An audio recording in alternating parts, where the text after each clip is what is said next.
Here be dragons.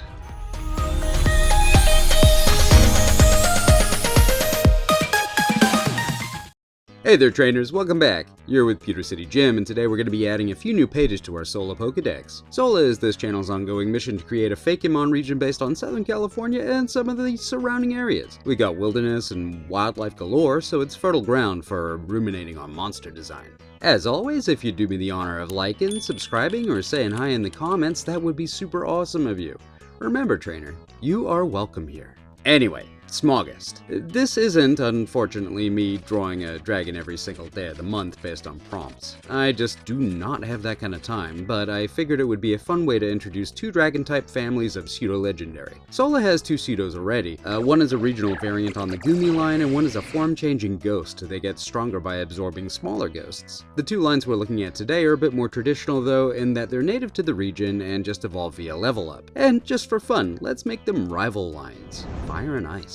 Pseudo-legendaries are always some of the most iconic dex entries in any region. I wanted to make sure that any that I made for Solah, likewise, were really cool looking. Let's go on a little field trip to see where our first family can be found. So, was anyone else just a little bit underwhelmed by the Frigibax line? I guess it's final evolution mostly. I actually love Frigibax itself as it's just a goofy little man. What is that? Ah. Hold on. What is this thing? It's a little shark man. Okay. Ooh. Nice. We got it. Okay. Aw. An Arctibax. It looks like a little Spinosaurus. Oh, dude. We got a 2-for-1. Anchovy's evolving, too.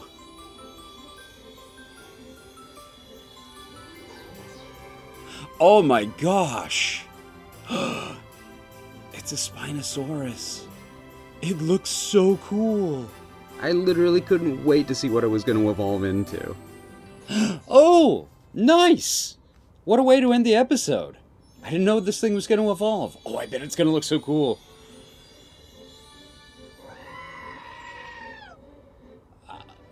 Okay. All right. But, it just kind of looks like a man in a rubber suit. So I've had this ice dragon brewing for years, long before I even started Solah. I was drawing sketches of this line and I loved the concept. It's got elements of Foo Dogs with their sphere representing the world, Asian dragons with big long barbels, snow globes. All of these elements are things that I wanted to combine, but the thing that brought it all together for me was geckos. Cute leopard gecko videos specifically. Look at this little face. I wanted to create something cute like this, but themed around snow and snow globes and all the other stuff I just mentioned. I started off with a cute round little guy just clutching his swirly looking pearl. Or you'd think that, but the pearl is actually attached to its stomach. It's filled with these little motes of energy like a snow globe's flakes that look a little like stars strolling through the galaxy. I imagined that these motes would pick up in activity when this Pokemon was excited or upset. The back is covered in snowballs. I imagine this thing kinda hunkering down into fresh powder to camouflage itself and avoid detection. Colors are mostly white shaded with light blue and magenta, a color combo that I absolutely love. I applied a gentle snowy texture to the skin as well. Eyes and the orbs are colored with a much darker, less saturated blue for contrast. The ridge of perfectly round snowballs along its back coming up over the forehead are a camouflage device so it can just hide in the snow, blending in perfectly. But the hairstyle, I guess you'd call it, looks like a cute little pompadour. I thought this was really cute. And here we have Pompadour, the snowball Pokemon. Pompadour are extremely hard to find and raise. They're very timid and spend most of their time wrapped tightly around the orb that functions as their stomach. They live on fresh snowflakes, seeming to be very picky about which ones they will let settle on their tongues. The name? Well, as I mentioned, it has sort of a pompadour-looking hairstyle made of snowballs, and powder is a term often used to refer to fresh, fluffy snow. Perfect for a young dragon like this. Abilities are Levitate, as I imagine they spend most of their time rolling around mid-air when not hiding, and Snow Cloak, which ups their evasiveness in snow and hail when they are hiding. The hidden ability is Refrigerate. This turns all normal-type moves into Ice-type moves. Speaking of moves, here they are along with stats. Nothing really amazing here yet, but stay tuned. At level 35, it would evolve. This little fella is a larger version of the first. Every dex needs a couple of these. It gains an extra finger for better grabbing, and those hands become just massive. It's more active now, so it has a need to scale walls of sheer ice with those big padded gecko fingers. It's also a lot less timid, so it has a smile on its face. Colors, textures, and everything else remain pretty much the same for this form. A bit like Dragonair from Dratini, it's more of a stretching and altering of proportions than a massive change. It retains that pompadour hairstyle as well, so I imagine maybe it's growing up to be a bit of a rebel. And here we have Shivern. the snowball Pokemon. Shiver need to gain some serious altitude to ensure they can obtain the perfect snowflakes to suit their, admittedly mysterious, dietary needs. Their hands are incredibly adhesive and strong, allowing them to scale ice walls and crush boulders just by squeezing. Abilities do remain unchanged. It gets a fair bit larger though. The name is a portmanteau of Shiver and Wyvern, even if this thing isn't technically a wyvern at all. The words just fit together really nicely, and it's appropriately draconic even if not technically correct. Stats and moves both get a significant buff. You can definitely see the utility of hunting for that hidden ability though, and the stats are starting to show that this line is a bulky-ish special attacker. Once we achieve level 55, you get another evolution of course. This form is a fully developed dragon with those whiskery barbels, thick proportions, a bit reminiscent of Dragonite, and some additional orb-looking armor bits on the arms and legs. I changed the hue of it as well, switching the shading on the main body to cyan rather than magenta. This gives it a colder, more glacial feel, as shadows in snow on a sunny day are blue. It looks pretty soft and friendly, like it would be a really great partner for more timid trainers. And here we have Snowdrake, the snow globe Pokemon. Snowdrake are gregarious by nature and tend to cluster in groups of 5 or 6 at the top of Solah's highest peaks. The motes in their orbs move gently as though a light breeze swirls them around. They have almost endless patience. No change in abilities, but this thing is pretty massive. Snowdrake is a pretty self-explanatory name, I think. Shinies are a bit of an homage to Toothless from the How to Train Your Dragon movies. I think they look pretty clean. In terms of stats and moves, well, it's a pseudo, so we reach that 600 BST, of course. No surprises there. With Hyper Beam and the addition of a few healing moves, this critter would be a force to be reckoned with on the battlefield. Now, on to the second line. We're gonna want to go someplace a lot warmer.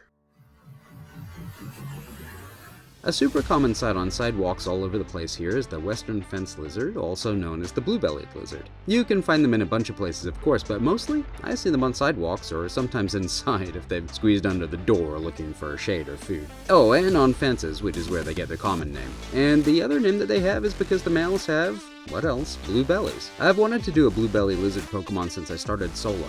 Honestly, it was my first Firestarter concept before I finally settled on Flambob. I loved a lot of the ideas I had though, so those concepts never really left the recesses of my mind. Another critter I wanted to incorporate is this fellow. His name is Chip, and he's my pet Viper Gecko. A desert-dwelling gecko like the leopard gecko, and in fact, their home ranges overlap in Pakistan at least.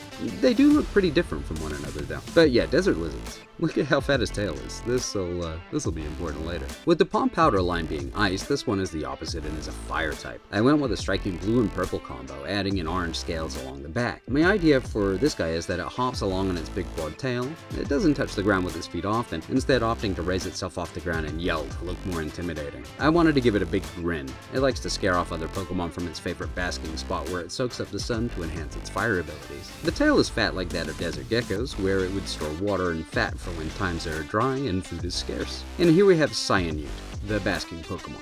Cyanute are boisterous, loud, and can be a little mean. They're solitary creatures who will compete for the best spaces in which to sunbathe, and these spats can become quite dangerous with amber and smokescreen thrown around willy-nilly. Abilities are Flash Fire, Flame Body, and the hidden ability is Drought. It's just a little guy but has some pretty good abilities, very focused on the fire typing. The name's a portmanteau of Cyan, as in blue, and the Newt, a bit like how Charmander and Salandit or Salazzle have elements of Salamander in the name, despite clearly being lizards. Moves aren't the greatest pool in the world, but will improve after evolving. Stats are, likewise, simple for a base stage Pokemon. At level 30, you get the next stage. This guy does stand on the ground with its hind feet, though its tail works as almost a third limb, improving stability. Its feet are big and round. I was inspired by shoes. Like I said, I mostly see the western fence lizard on the sidewalk, and that made me think of the shoes that spend all day walking along those same footpaths. I wanted to make this guy look like he was wearing a pair of big old sneakers with thick soles. The face has become a little more scary looking and intimidating so as to make a better case that it should be left alone in the basking spot of its own choosing. And here we have Tealtum,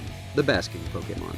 Tealtum are even more territorial than Cyanute, racing up on opponents and belching foul-smelling smoke at them to scare them away. With both hind feet and their tail placed firmly on the ground, they are hard to move. Tealtum? Pretty self-explanatory name. It is a blue-bellied lizard after all. Abilities remain the same and size goes up, but not by a huge amount. Moves list increases substantially, adding in a few poison-type moves as well as dragon and fire-type ones. Stats improve to show that this guy is a speedy physical attacker, or will be in its final form. Speaking of final forms, at level 60 you'd see your Tealtum evolve. I worked super hard on this design. I can't even tell you how many drafts didn't make it, but it was a substantial chunk of my sketchbook. This fellow has elements of not only western fence lizards and viper geckos, but Dimetrodon and Spinosaurus. Those big sails could catch and store, as well as radiate heat outward to enhance fiery attacks. Much like the prior form, it could brace itself against the ground with both its feet and its tail, making a tripod stance that's super stable. The feet look more like boots now than sneakers. These boots are made for walking, or in this case, bolting. And here we have Turquobolt, the Sunburst Pokemon. Turquobolt are fierce predators, hunting bug-type Pokemon constantly throughout the night using energy from stored sunlight. Despite its awful flavor, they seem to especially enjoy eating Yuccaby. Scientists theorize this is because Yuccaby's natural foulness enhances Turquobolt's natural halitosis, which it uses as a weapon. Turquobolt is a name comprised of turquoise and cobalt, two different shades of blue, along with bolt as in to run fast. Abilities go unchanged, and its size is pretty impressive. As for moves and stats, well, 600 BST as per for this kind of monster. The move pool is considerably larger with a few additional poison and fire type moves, as well as your draconic offerings. So, where would you go to faint these dragons? The snowy mountains of the wild area in the north would be your go-to spot for hunting down Powder. I like to think there would be random snowballs in the overworld that you could interact with, and there would be a chance that they would actually be little snowy dragon types. As for Cyanute, it would be a random encounter along desert roads and routes in the northeast. And that's what I have for you this time, trainers. Thanks for watching. Can't wait to catch you in the next one, but till then, take care. Bye.